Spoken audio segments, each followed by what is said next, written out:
Ce matin, on poursuit une série qu'on a appelée la Sainte Bible, une série sur la révélation de Dieu dans les Écritures et on a vu la semaine dernière dans la personne de Jésus-Christ.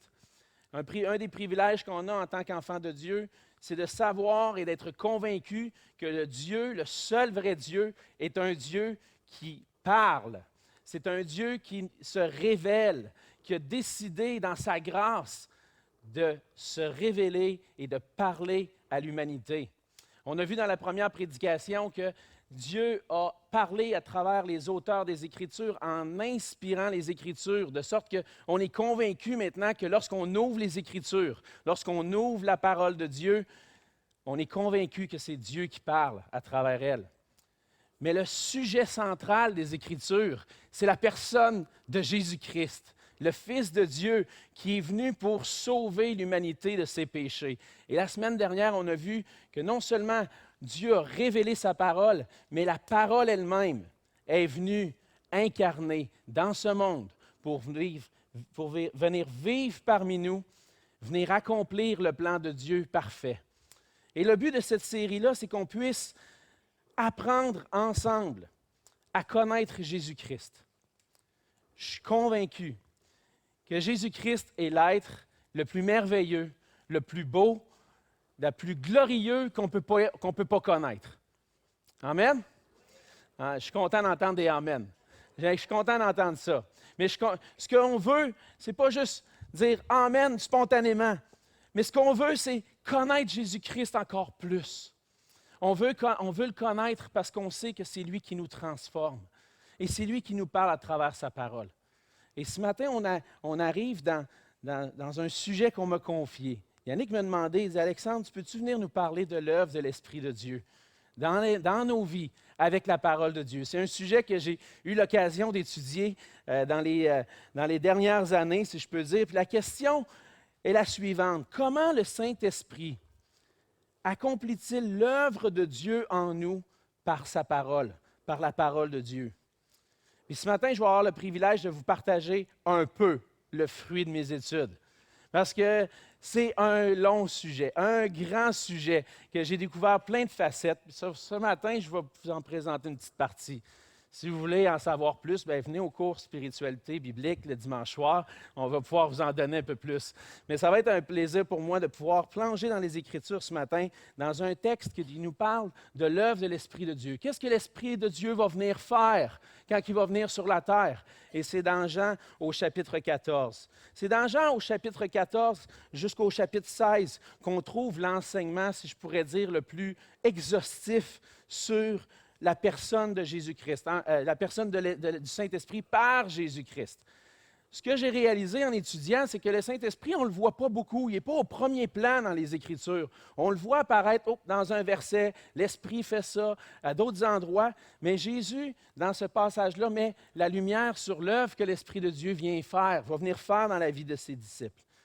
Et pour situer un peu le passage dans son contexte, ce passage-là nous raconte les derniers moments que Jésus passe avec ses disciples avant d'être livré puis d'être crucifié. Puis dans ces moments-là, Jésus annonce à ses disciples, il leur annonce qu'il va les quitter, qu'il va être livré, qu'il va mourir et qu'il va retourner vers le Père. Les disciples de Jésus sont troublés par ces paroles-là, par le fait que Jésus va les quitter. Après tout, si on se met dans leur peau, ils ont vécu pendant 3 ans avec le Fils de Dieu, assis à ses pieds, entendre les enseignements du Seigneur Jésus, connaître son amour pour eux, entendre parler de lui. Puis le summum de la révélation de Dieu qui est venu sur la terre était là. Puis ils l'ont vécu avec lui pendant 3 ans. Là, Jésus il dit, je vais m'en aller. Et là, leur cœur est troublé avec les paroles de Jésus. Comment est-ce que celui qu'on attendait, le Messie, puis qui va venir nous sauver, puis qui va venir accomplir des grandes choses, comment ça se fait qu'il nous dit qu'il va s'en aller? Ça ne se peut pas. Il ne peut pas nous faire ça. On l'attendait, puis il était supposé accomplir des grandes choses. Pourquoi il s'en va? Mais Jésus leur annonce quelque chose d'encore plus grand qui va venir. C'est que l'Esprit de Dieu va venir. Et à travers l'Esprit de Dieu, Jésus lui-même va venir habiter en eux. Jésus les réconforte au début du chapitre 14, en lui disant en leur disant qu'il va partir, mais qu'un jour il va revenir. Il va revenir pour les prendre avec lui, puis pour être avec lui pour toujours. Mais en attendant que ça arrive, il va leur envoyer son esprit pour qu'ils puissent être en eux. Et on va voir à travers ce passage-là plusieurs choses, plusieurs œuvres de l'Esprit que l'Esprit va faire dans la vie de ses disciples, mais qu'il veut faire aussi en nous. Et ce matin, je vais inviter Julie à venir lire le passage. Je vous invite à tourner dans Jean au chapitre 14 et on va lire les versets 15 à 27. Donc, la lecture de ce matin se fait dans Jean 14, dans les versets 15 à 27, dans la nouvelle version de Genève. Jean 14, les versets 15 à 27. « Si vous m'aimez, gardez mes commandements. Et moi, je prierai le Père, et il vous donnera un autre consolateur, afin qu'il demeure éternellement avec vous, l'Esprit de vérité, que le monde ne peut recevoir parce qu'il ne le voit point et ne le connaît point. Mais vous le connaissez car il demeure avec vous et il sera en vous. Je ne vous laisserai pas orphelin, je viendrai à vous. Encore un peu de temps, et le monde ne me verra plus. Mais vous me verrez car je vis, et vous vivrez aussi. En ce jour-là, vous connaîtrez que je suis en mon Père, que vous êtes en moi, et que je suis en vous. Celui qui a mes commandements et qui les garde, c'est celui qui m'aime. Et celui qui m'aime sera aimé de mon Père, je l'aimerai, et je me ferai connaître à lui. Jude, non pas l'Iscariote, lui dit, « Seigneur, d'où vient que tu feras connaître à nous et non au monde? » Jésus lui répondit, « Si quelqu'un m'aime, il gardera ma parole, et mon Père l'aimera. Nous viendrons à lui, et nous ferons notre demeure chez lui. Celui qui ne m'aime pas ne garde point mes paroles. Et la parole que vous entendez n'est pas de moi, mais du Père qui m'a envoyé. Je vous ai dit ces choses pendant que je demeure avec vous. Mais le Consolateur, l'Esprit Saint, que le Père enverra en mon nom, vous enseignera toutes choses et vous rappellera tout ce que je vous ai dit. Je vous laisse la paix, je vous donne ma paix. Je ne vous donne pas comme le monde donne. Que votre cœur ne se trouble point et ne s'alarme point. Vous avez entendu. » On va se couvrir dans un mot de prière.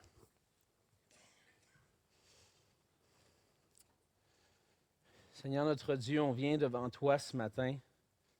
On vient à tes pieds, Seigneur Jésus, étant convaincu que par ta parole, tu te révèles à nous et tu nous parles. Et Seigneur, on veut goûter à cette grâce, Seigneur, d'être assis à tes pieds et t'entendre nous consoler, réconforter nos cœurs.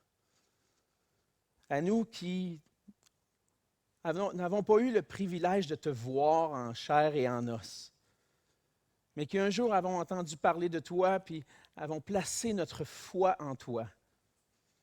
Seigneur, on a cru en toi sans t'avoir vu.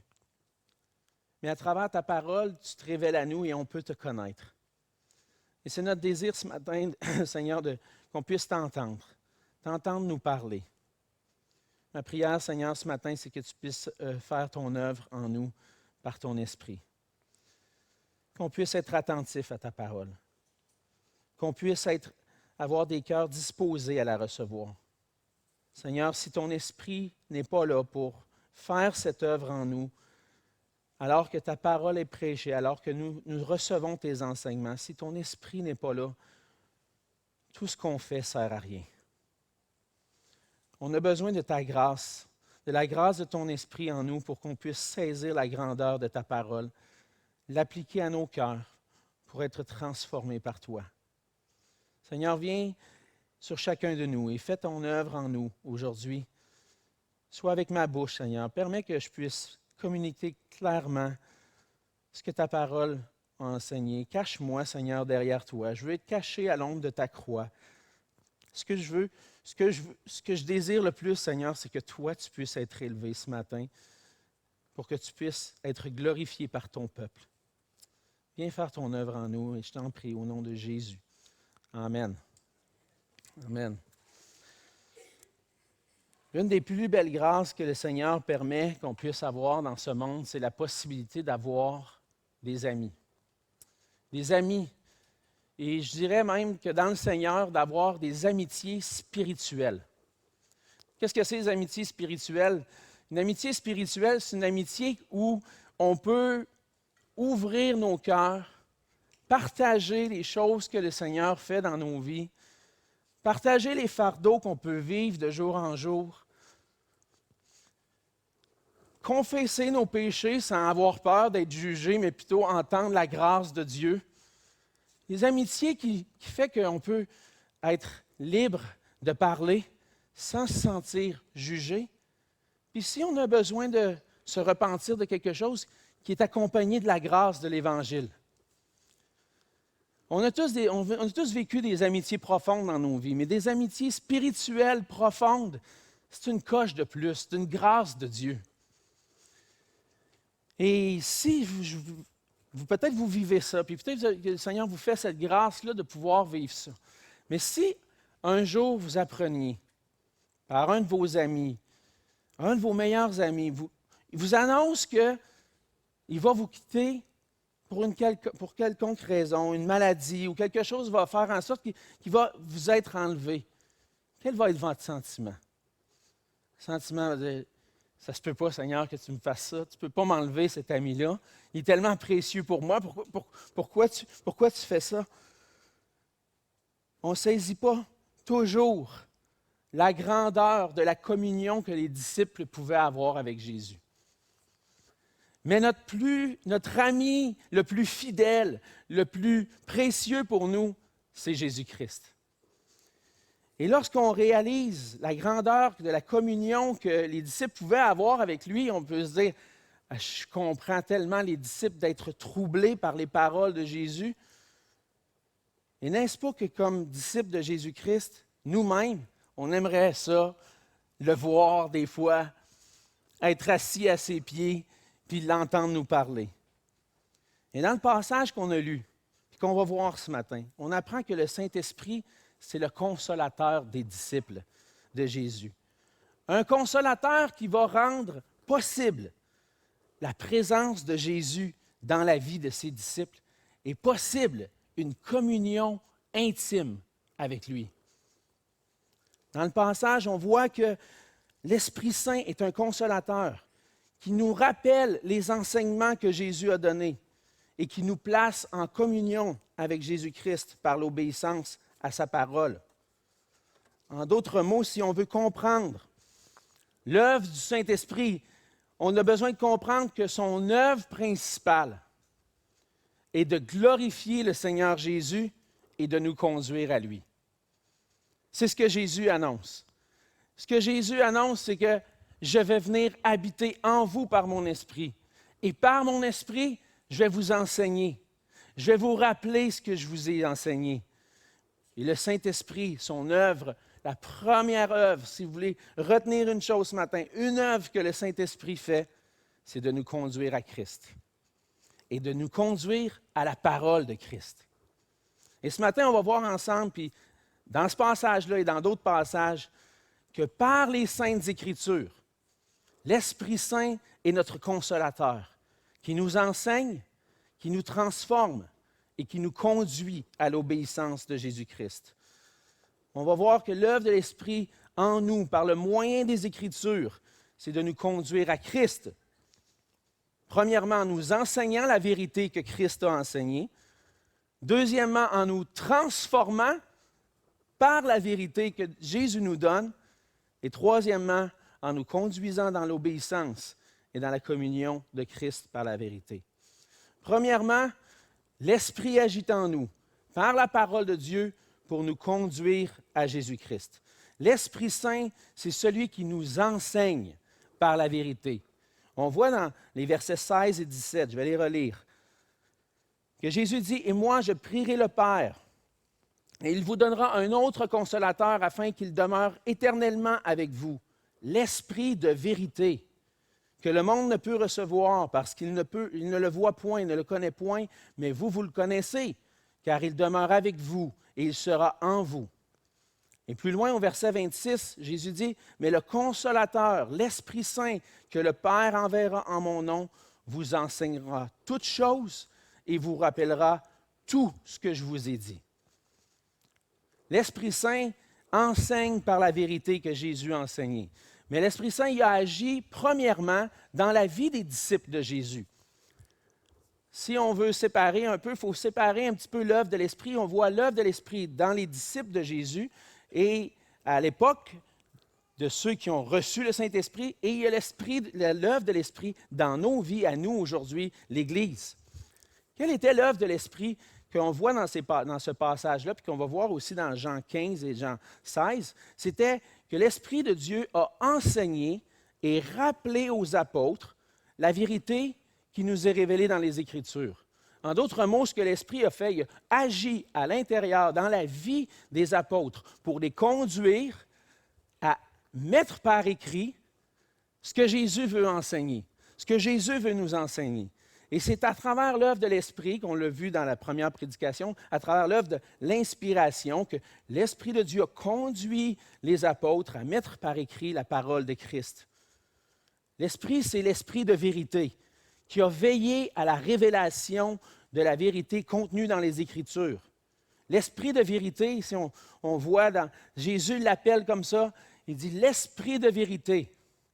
Et c'est intéressant de voir lorsqu'on recule un petit peu dans Jean 14. Dans Jean 14 au verset 6. Qui est la vérité? Jésus-Christ. Et lorsque Jésus dit « Je vous envoie l'Esprit de vérité », il envoie l'Esprit qui va annoncer la vérité, mais aussi l'Esprit de Jésus lui-même. C'est l'Esprit de Jésus qui vient en nous, qui vient vivre en nous. Et à travers l'œuvre que l'Esprit a faite dans la vie de ses disciples, Jésus a rappelé la parole. Les Écritures, la Bible, la parole de Dieu contient les saintes paroles de Dieu, les paroles de Christ pour nous. Puis dans les Écritures, la Trinité se révèle à nous. La première œuvre de l'Esprit, c'était d'inspirer les auteurs pour qu'on puisse avoir par écrit les Écritures. Et à travers les Écritures, la Trinité se révèle. Dans les Écritures, qu'est-ce qu'on voit? On voit que le Père est la source du message, est la source des paroles. Christ est le message de la parole et l'Esprit Saint est l'auteur. Le Père est la source, Christ le message et le Saint-Esprit l'auteur qui a dirigé, les auteurs humains. Et on voit souvent dans la théologie réformée que lorsque les prédicateurs enseignaient, ils ouvraient les Écritures et ils disaient aux gens, écoutez ce que l'Esprit dit. Écoutez ce que l'Esprit a à vous dire. Et je pense qu'il avait raison de faire ça. Parce que ce n'est pas juste Jean, Matthieu, Paul ou Moïse qui parlent à travers les Écritures, c'est le Saint-Esprit qui parle. Le Saint-Esprit veut nous parler à travers les Écritures. Il a utilisé des auteurs humains pour les amener, pour nous amener les Écritures. Mais toute l'œuvre d'inspiration et l'œuvre de l'Esprit Saint d'enseigner, de rappeler, c'était envers les apôtres, entre autres.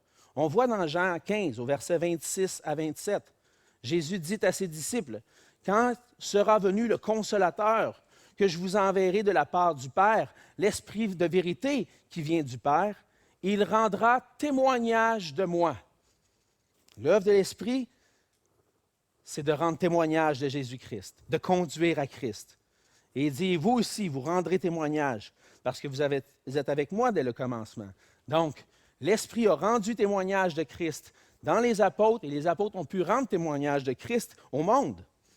Plus loin, dans Jean 16, au verset 12 à 15, Jésus dit encore, il dit, « J'ai encore beaucoup de choses à vous dire, mais vous ne pouvez pas les porter maintenant. Vous n'êtes pas prêts.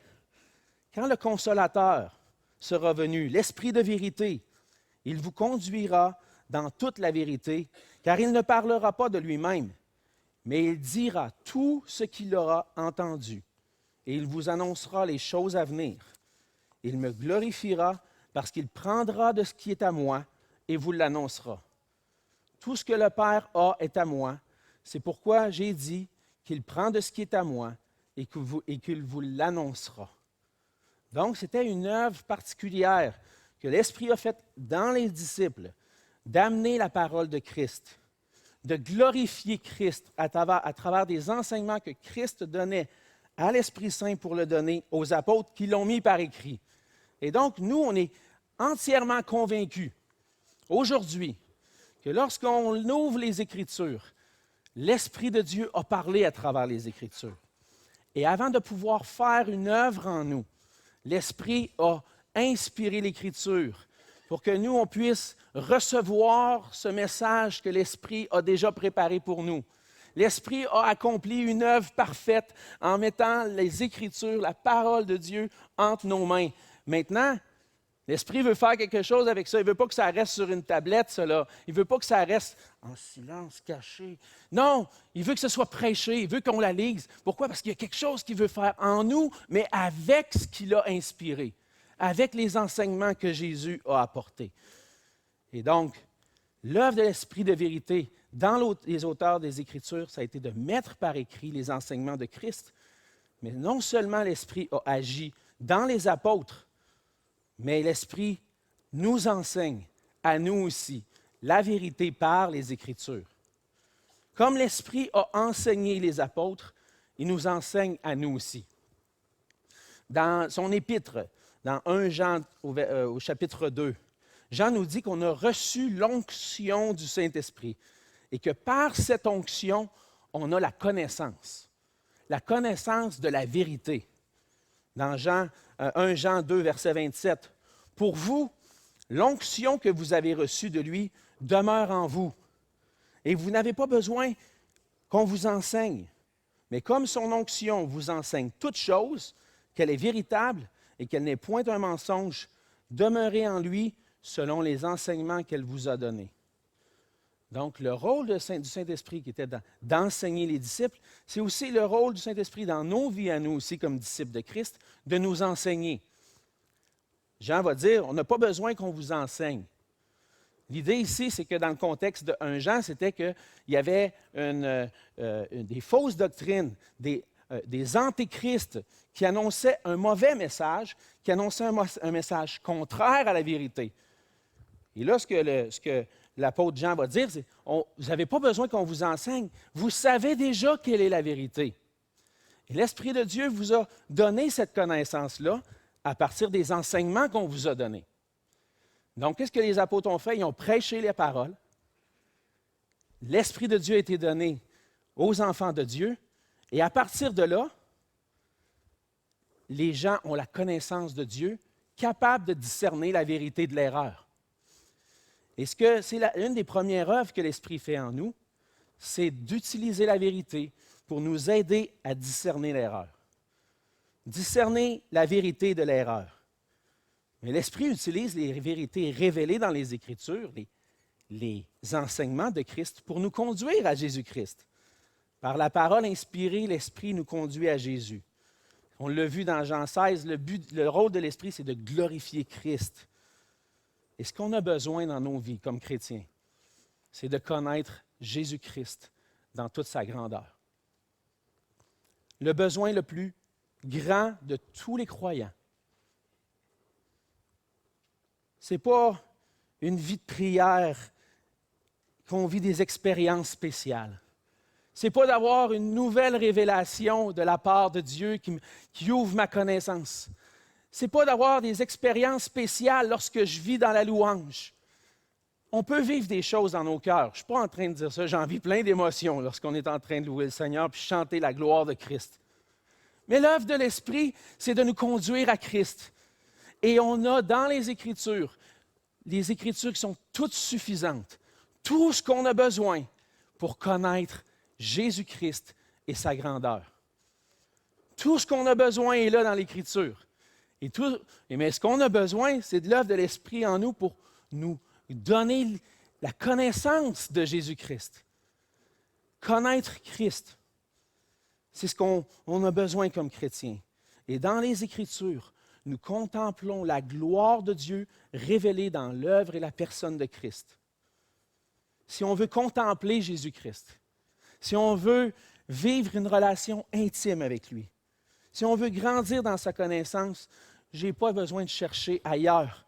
Tout ce que j'ai besoin, c'est de me tourner vers les Écritures, vers la parole.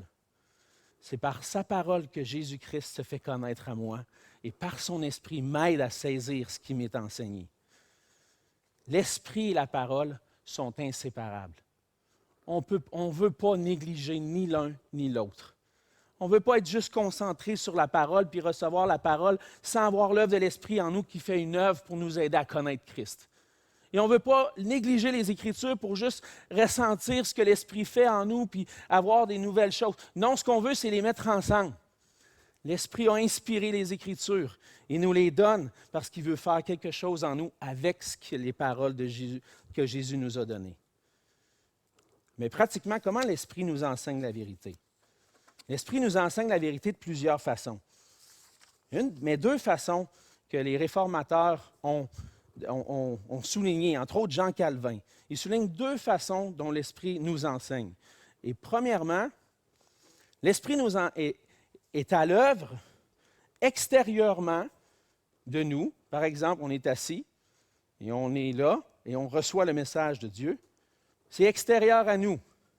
L'Esprit de Dieu œuvre extérieurement dans des prédicateurs, des enseignants, pour appeler l'Église et le monde à s'approcher de Christ. Il utilise des hommes qui, par la prédication de sa parole, font entendre la vérité de la parole de Dieu. Et lorsque la parole de Dieu est prêchée avec vérité, avec justesse, l'Esprit de Dieu parle à son peuple à travers le prédicateur. Donc ce matin, ce que je veux, c'est annoncer les merveilles de Christ. Parce que je veux que l'Esprit de Dieu puisse faire son œuvre en vous. Et à travers cet enseignement-là, je veux que l'Esprit m'utilise pour annoncer ce que le peuple de Dieu a besoin d'entendre. Et Dieu est à l'œuvre dans ça. Dieu était à l'œuvre cette semaine dans ma préparation, dans ma méditation, avec moi dans la prière. Puis maintenant, alors que je suis en train de vous l'annoncer, Dieu est là, Dieu m'accompagne dans cette œuvre-là. Mais il vous accompagne, vous aussi, pour que vous puissiez le recevoir, pour que vous puissiez l'entendre.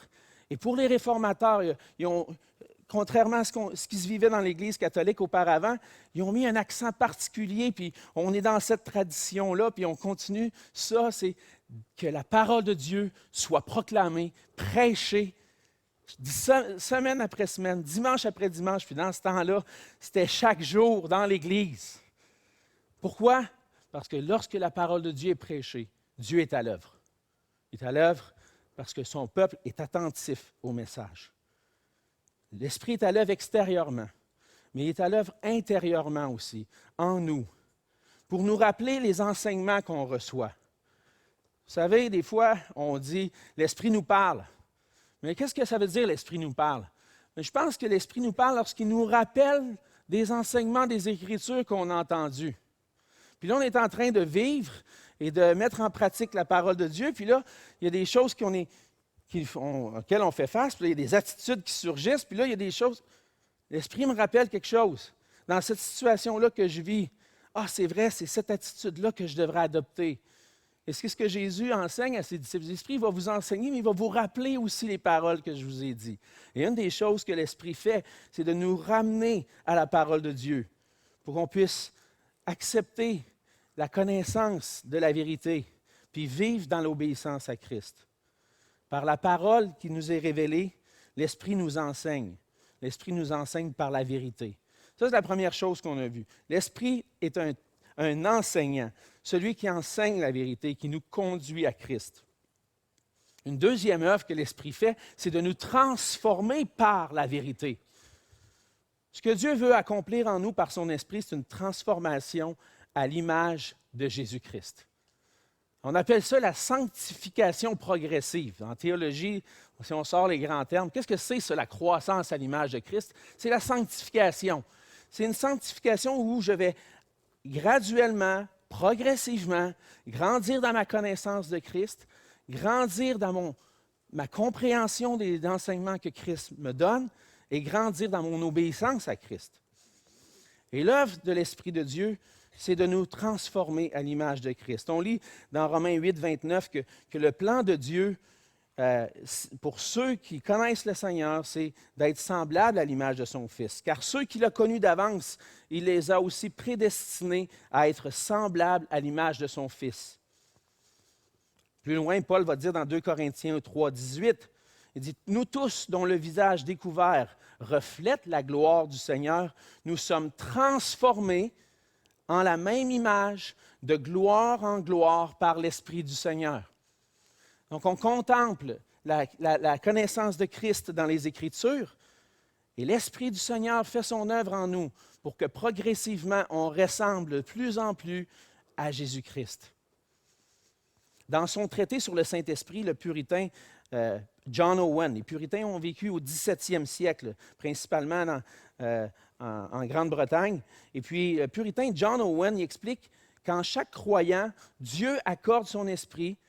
Par son esprit, Dieu accorde une nouvelle habitude. C'est le langage qu'il emploie. Une habitude de grâce. Qu'est-ce que c'est? C'est une habitude, cette habitude de grâce, qu'est-ce qu'elle fait? Elle renverse les penchants naturels vers le mal. Et elle nous conduit à être capables, nous rend capables de vivre pour la gloire de Dieu.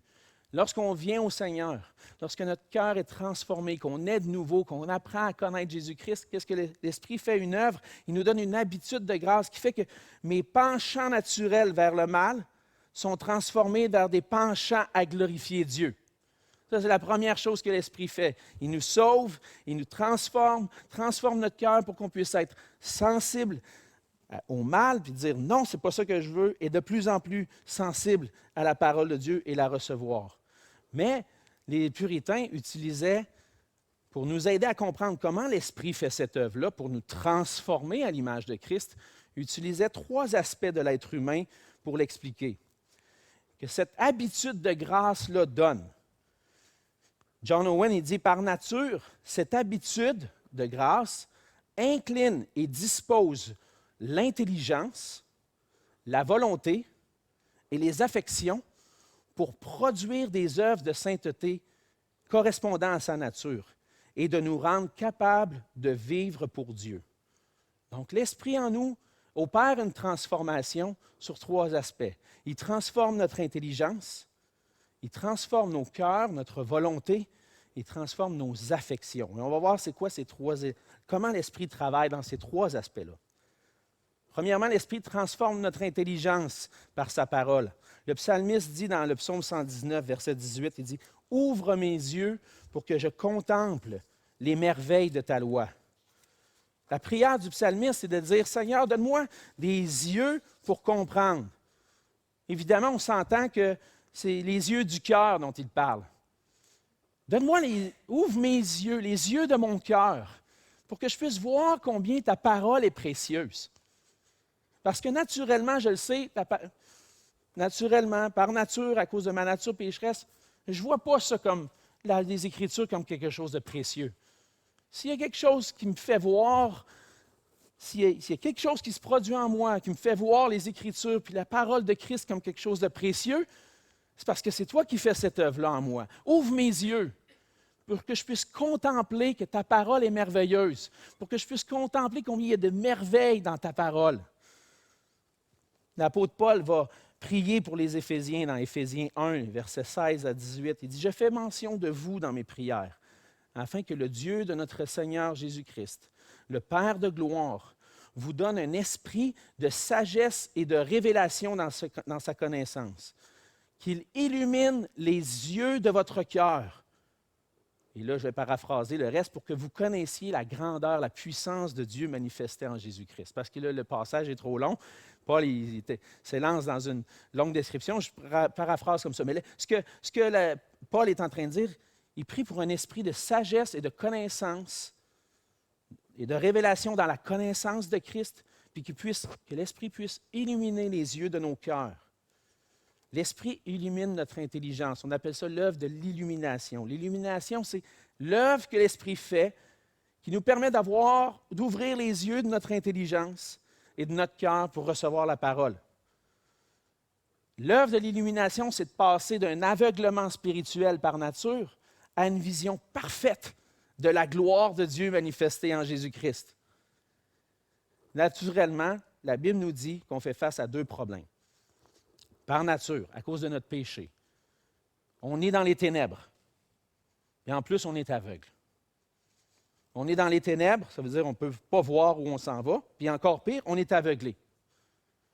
Dieu a renversé ces 2 aspects-là, ces deux éléments-là de ténèbres et d'aveuglement.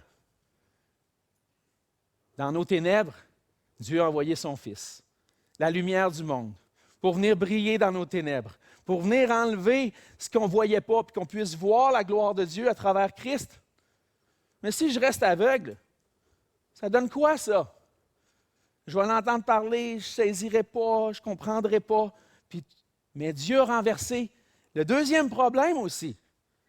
En ouvrant les yeux de notre intelligence, le fait que j'étais aveugle spirituellement et que je ne pouvais pas saisir la gloire de Dieu qui était révélée en Jésus-Christ, Dieu a enlevé ça en ouvrant les yeux de mon cœur pour que je puisse saisir Christ. C'est ce que la parole nous enseigne dans le psaume 119 et dans Éphésiens 1. Dieu a renversé mes ténèbres et mon aveuglement. Et par l'œuvre d'illumination de mon intelligence, l'Esprit nous donne la connaissance. Et souvent, j'entends souvent parler quand j'entends des témoignages, j'entends parler de cette œuvre-là qui s'est passée dans la vie de quelqu'un. Des fois, il y a des gens qui viennent à l'Église pendant des années. Ils entendent l'Évangile chaque semaine. Même il y a des croyants qui vont leur prêcher l'Évangile. Ça ne fait rien. Il ne se passe rien. Puis pendant des années, il ne se passe rien. C'est comme si ça passe au-dessus de la tête. Puis à un moment donné, il y a quelque chose qui se passe qui là, dit « Hey, c'est donc bien beau cette affaire-là! » Et là, ils saisissent Christ, croient en lui, sont pardonnés de leurs péchés, saisissent la vie éternelle. Puis là, tout ce qu'il y a de plus beau dans le monde, c'est Jésus, puis il n'y a rien d'autre. Mais pourquoi? Pourquoi avant, ils ne saisissaient pas, ils l'ont entendu? Puis même eux autres m'ont dit, il y a quelque chose qui se passait dans moi que je ne saisissais pas, puis tout d'un coup, j'ai saisi. C'est quoi ça? L'œuvre de l'Esprit qui illumine l'intelligence, qui nous aide à saisir la grâce de Dieu qui est en Jésus-Christ et à voir que Dieu se révèle en lui. Et l'Esprit renouvelle, nous illumine par la parole qui nous est prêchée, par Christ qui nous est enseigné. Et il vient faire cette illumination-là qui nous donne la connaissance de Christ. On voit aussi que l'Esprit renouvelle notre intelligence par sa parole. Paul va prier pour les Romains, puis il va leur exhorter à ne pas se conformer au siècle présent, mais à être transformés par le renouvellement de l'intelligence pour être capable de discerner la volonté de Dieu, ce qui est bon, et agréable et parfait. Comment ça se passe? Le renouvellement de l'intelligence, la connaissance est dans les Écritures. Puis l'Esprit de Dieu renouvelle nos pensées, notre intelligence, notre connaissance, pour qu'on puisse saisir Christ, saisir ce que Dieu veut pour moi. Il va transformer mon intelligence. On a mentionné une deuxième chose, c'est qu'il transforme notre volonté aussi par sa parole. Dans la parole, la volonté de Dieu nous est révélée, la volonté de Christ nous est révélée. Dieu nous révèle son plan. Puis par la prédication de la parole, par l'œuvre de l'Esprit, Dieu est en train de créer un peuple d'adorateurs en esprit et en vérité qui sont transformés par la vérité. Pour ça, on n'a pas besoin non seulement de comprendre la parole avec notre intelligence, on a besoin de la saisir avec notre cœur. L'Esprit œuvre en nous pour qu'on puisse voir la parole de Dieu comme quelque chose de précieux. Et lorsque je découvre la volonté de Dieu dans les Écritures, pour que ma propre volonté puisse être transformée pour dire « C'est ça que tu veux, Seigneur? Moi aussi, c'est ça que je veux. » Seigneur, tu me demandes d'aimer ma femme comme Christ a aimé l'Église. Oh boy! Pas que ma femme est difficile à aimer, c'est moi qui ai un cœur dur. Ça, c'est quelque chose que je ne suis pas capable de... Mais Seigneur, tu le dis, puis je le veux. Parce que je t'aime. Tu m'as transformé, tu m'as donné ta parole, tu m'as ouvert mon intelligence. Puis là, avec ta parole, tu me demandes des choses, puis tu dis, ça c'est ta volonté, Seigneur. Oui, je le veux. Oui, c'est ça que je veux. Seigneur, tu me demandes ça, je veux le faire. Après ça, c'est de passer à l'action. Là, ça va être peut-être le... Oh boy, Seigneur, tu me demandes ça. Oh non, non, non. Ça se peut que je trouve ça difficile. Mais l'Esprit fait cette œuvre-là pour incliner notre cœur vers les préceptes de la parole. Dans le psaume 119, encore une fois, une prière. Incline mon cœur vers tes préceptes. Mon cœur a besoin d'avoir des penchants qui vont vers ta volonté. Et l'Esprit transforme nos cœurs pour qu'on puisse désirer la volonté de Dieu. L'Esprit, en réalité, nous transforme pour qu'on soit comme Jésus. Puis il nous transforme pour qu'on soit capable de dire, comme Jésus, non pas ma volonté, mais la tienne. On se souvient de Jésus dans le jardin de Gethsémani qui faisait face à la croix. Seigneur, si tu le veux, que cette coupe s'éloigne de moi, mais non pas ma volonté, mais la tienne. Et ça, c'est l'œuvre de l'Esprit de Dieu en nous. On entend la parole de Dieu. On entend la volonté de Dieu pour nos vies. Seigneur, tu me demandes ça, mais c'est dur. Non pas ma volonté, mais la tienne. Fais ton œuvre en moi pour que je puisse le vivre. Le Seigneur transforme notre intelligence, il transforme notre volonté. Un autre aspect, c'est qu'il transforme nos affections. Qu'est-ce que c'est les affections? Les affections, c'est des sentiments profonds qu'on ressent pour Dieu et pour notre prochain. C'est plus que juste des simples émotions. C'est des sentiments profonds qui sont déposés dans nos cœurs par le Saint-Esprit. Un nouveau cœur, un nouvel amour pour Dieu et pour les gens autour de nous. L'œuvre de l'Esprit, c'est de transformer nos cœurs pour qu'ils reconnaissent que le Dieu qui se révèle dans sa parole, c'est le Dieu devant qui je dois me prosterner et que je dois aimer de tout mon cœur.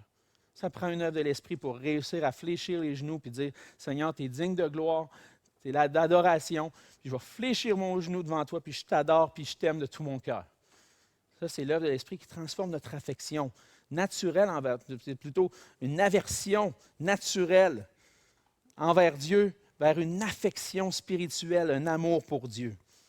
L'Esprit transforme nos affections, notre amour aussi pour les gens autour de nous, puis pour qu'on puisse aimer les gens comme Christ nous a aimés.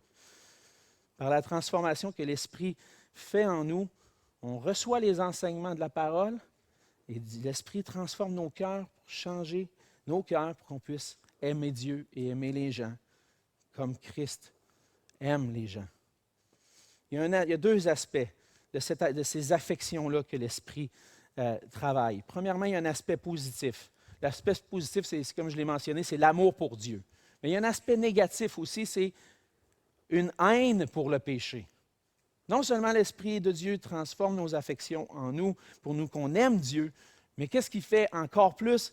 C'est aussi, et en même temps, je veux dire, c'est une haine pour le péché et le mal, qui nous pousse à mettre à mort le péché en nous.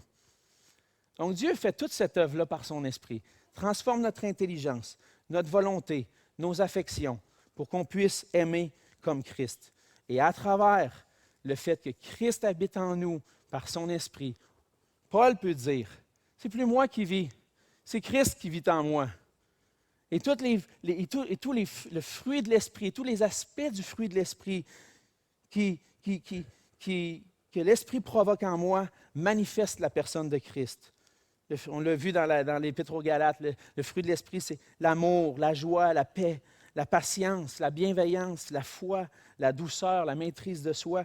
Tout ce fruit-là de l'Esprit, c'est une transformation du cœur et des affections pour aimer comme Christ aime, puis avoir en nous les sentiments qui étaient en Jésus-Christ. Et finalement, on a vu, premièrement, que l'Esprit nous enseigne par la vérité, il nous transforme par la vérité, mais ce n'est pas juste de rester sur place. L'Esprit veut nous conduire dans l'obéissance. Et à travers cette obéissance-là, nous rendre en communion avec Jésus-Christ. Et là, on revient à notre passage dans Jean 14. L'Esprit nous conduit dans l'obéissance. Le verset 23, Jésus va dire, « Si quelqu'un m'aime, il va garder ma parole. Et mon Père va l'aimer, mon Père l'aimera, nous viendrons à lui et nous ferons notre demeure chez lui. » Donc, l'œuvre de l'Esprit de Dieu, c'est de faire en nous, de donner non seulement juste un amour pour Dieu et pour sa volonté, mais aussi la capacité de la garder, cette parole, de l'obéir. En réalité, ce que l'Esprit fait, c'est qu'il fait de quelqu'un de nous, il fait de nous des personnes nouvelles, entièrement nouvelles. Mais ce qu'il fait aussi, ce n'est pas juste une nouvelle personne, mais aussi une personne qui agit selon cette nouvelle nature. Une nature qui ressemble à Jésus-Christ. Et le passage, lorsque Jésus annonce la venue du Saint-Esprit, est imbriqué entre deux versets, où Jésus va commander à ceux qui l'aiment de lui obéir. Au verset 15, il va dire d'obéir à sa parole. Au verset 21 aussi. Et c'est comme si toute l'annonce de la venue du Saint-Esprit est comme en lien avec l'obéissance à Christ. Si vous m'obéissez, si vous suivez mes commandements, bien, je vais venir. Jésus est en train d'enseigner un salut par les œuvres. Ben, ça a l'air de ça, on dirait. Mais je vous le dis tout de suite, non. Évidemment, parce qu'on le voit dans le reste des Écritures. Mais ce que Jésus est en train d'enseigner, c'est de dire, lorsque vous m'aimez, puis que vous obéissez à ma parole, vous entrez en communion avec moi de sorte que ce qui est déjà là en vous va avoir encore plus d'effet, porter plus de fruits. On est sauvé seulement par l'œuvre de Jésus-Christ. C'est Christ qui nous a justifiés. Mais le premier commandement que Jésus nous donne, c'est quoi? Lorsqu'on prêche l'Évangile, on le dit, ce commandement-là. Crois. Ça, c'est le premier commandement de Jésus. Obéis à mon commandement, à mes commandements. Le premier commandement que Jésus donne, c'est crois. Donc, par la foi, je vais saisir ce que Christ a fait pour moi. Et par la suite, l'Esprit va m'amener à obéir. Et qu'est-ce que ça va faire? C'est que je vais être conduit dans l'obéissance à Christ. Et à travers cette obéissance-là, je suis en relation avec Jésus-Christ d'une manière parfaite. J'ai d'autres versets qu'on pourrait aller voir. Je sais que le temps avance. On n'aura pas tout le temps d'aller voir. Mais une chose que l'Esprit de Dieu fait, c'est vraiment de nous conduire dans l'obéissance à Christ. Et lorsque je le compare à ce que je peux vivre, tantôt j'ai mentionné « Aime ta femme comme Christ a aimé l'Église », je vais y aller avec cet exemple-là.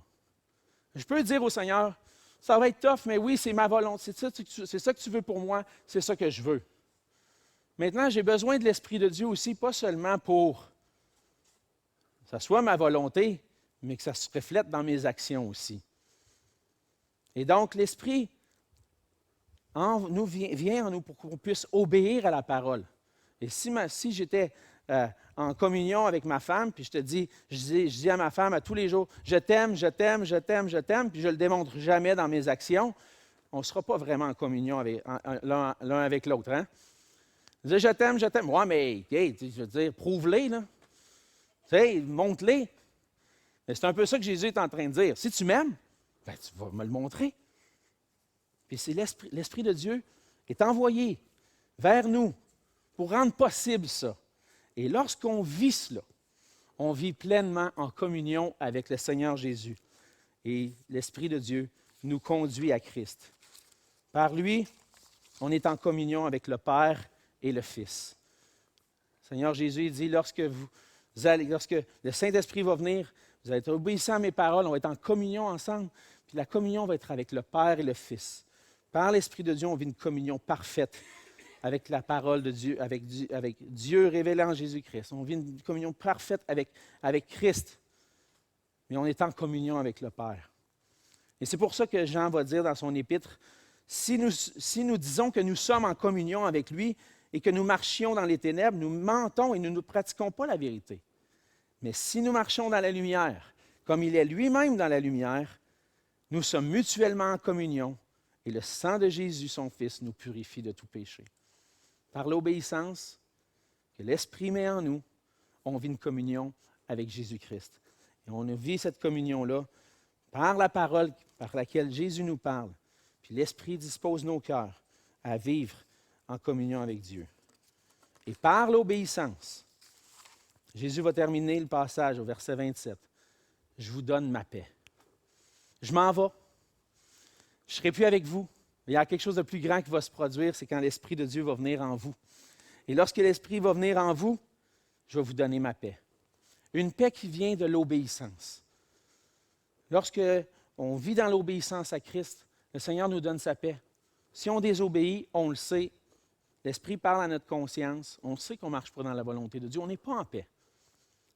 Mais l'Esprit nous donne la paix de Dieu lorsqu'on est conduit dans l'obéissance, lorsqu'on obéit. Et cette paix-là nous vient de l'assurance que l'Esprit nous donne qu'on appartient à Jésus-Christ. On voit ça dans l'Épître aux Romains. On a l'Esprit en nous qui crie « Abba, Père ». Il nous confirme qu'on est des enfants de Dieu et qu'on est héritiers avec Christ. On a la paix parce qu'on a l'assurance qu'un jour, on va être avec lui pour l'éternité. On a l'assurance et la paix aussi parce qu'on sait qu'on va persévérer jusqu'à la fin. Le Seigneur va nous conduire par son Esprit à persévérer dans son obéissance. L'Esprit utilise la parole pour nous assurer des plus belles promesses que Dieu nous fait. Puis il applique à nos cœurs, puis on peut être rassuré par la parole de Dieu, réconforté, consolé, qu'un jour, même si des fois ça va moins bien, un jour on va être avec lui pour l'éternité. Un jour on va être dans sa présence. On ne marchera plus seulement par la foi, mais on va le voir, on va pouvoir le contempler. Et toutes ces promesses-là qui sont dans les Écritures, l'Esprit les utilise pour nous rassurer. C'est vrai que des fois je manque, des fois je tombe. Seigneur, c'est juste par ta grâce si je t'appartiens. C'est juste par ta grâce si j'ai la vie éternelle, si je suis sauvé. C'est seulement par ta grâce. Mais puis tu me l'as promis dans la parole, que tu m'as sauvé, que tu me rassures, puis que tu vas me garder pour l'éternité. Et par son œuvre en nous, l'Esprit nous rend obéissants à la parole de Christ pour qu'on puisse vivre en communion avec lui. En terminant, est-ce que vous vivez une communion intime avec le Seigneur Jésus? Le Seigneur nous a tout donné. Il nous a donné sa parole. Il nous a donné son esprit pour qu'on puisse saisir puis être en communion avec lui. L'Esprit de Dieu nous illumine pour qu'on puisse saisir la grâce qui est en Jésus-Christ, la grâce de le connaître. L'Esprit de Dieu nous transforme pour qu'on puisse être dans la volonté de Dieu, puis il nous conduit à l'obéissance à Christ. Le Saint-Esprit a guidé les auteurs bibliques pour qu'on puisse saisir cette grâce-là qui nous est révélée dans les Écritures. Si dans ton cœur, tu veux expérimenter pleinement une communion parfaite avec Christ, la pire chose à faire, c'est de négliger les Écritures. Si tu veux vivre une communion intime, profonde avec Christ, tu ne négligeras pas les Écritures. Tu ne négligeras pas le rassemblement du dimanche matin. Tu vas venir le dimanche matin, tu vas dire, bon, non, pas un autre qui va prêcher, puis ça va prendre 45-50 minutes, puis il va même dépasser son temps en plus. Mais, je veux dire, Seigneur, je veux te rencontrer, je veux t'entendre me parler, je veux que tu me comptes par ta parole ce matin, je veux une relation intime avec toi, puis je le sais que quand on entend la parole de Dieu, c'est toi qui me parles, puis j'ai besoin d'être réconforté ce matin, j'ai besoin de t'entendre. C'est ça l'attitude que le Seigneur nous donne par son Esprit. C'est de dire, Seigneur, j'ai soif de toi. J'ai soif de venir. Je veux être en communion avec toi. Je veux l'entendre, ta parole. Je veux la vivre. Et on va aussi profiter du fait qu'il y a des gens dans l'histoire de l'Église qui ont été persécutés, qui ont été mis à mort pour que la parole de Dieu soit dans notre langue. Les gens n'avaient pas la parole, accès à la lire. Il y en a qui disaient, c'est nécessaire que Dieu puisse parler à son peuple, que Dieu puisse parler à travers les Écritures. Il y en a qui sont morts pour que la parole de Dieu nous soit parvenue jusqu'à nous. Est-ce qu'on la laisse sur une tablette, à accumuler la poussière? Puis on la voit, puis ça ne me tente pas un matin. Ça m'arrive à moi aussi des fois. Et lorsqu'on réalise qu'à travers elle, Christ me parle, Christ veut me transformer. Puis le plus grand bonheur que je vais vivre, c'est lorsque je vais la recevoir, puis vivre en conformité avec sa parole. Je vais être en communion avec Dieu. Il ne faut pas négliger sa parole. Peut-être que c'est difficile pour toi de t'engager dans un plan de lecture qui va durer 1 an. Là, c'est 3 chapitres par jour. Mon ami, je ne suis pas capable de lire tout ça. Moi, là, je ne suis pas capable de suivre ça. Fais-toi-en pas avec ça. Si ce n'est pas possible pour toi de suivre un plan de lecture, de lire la Bible en 1 an, je peux comprendre ça. Peut-être que tu peux juste commencer avec un évangile.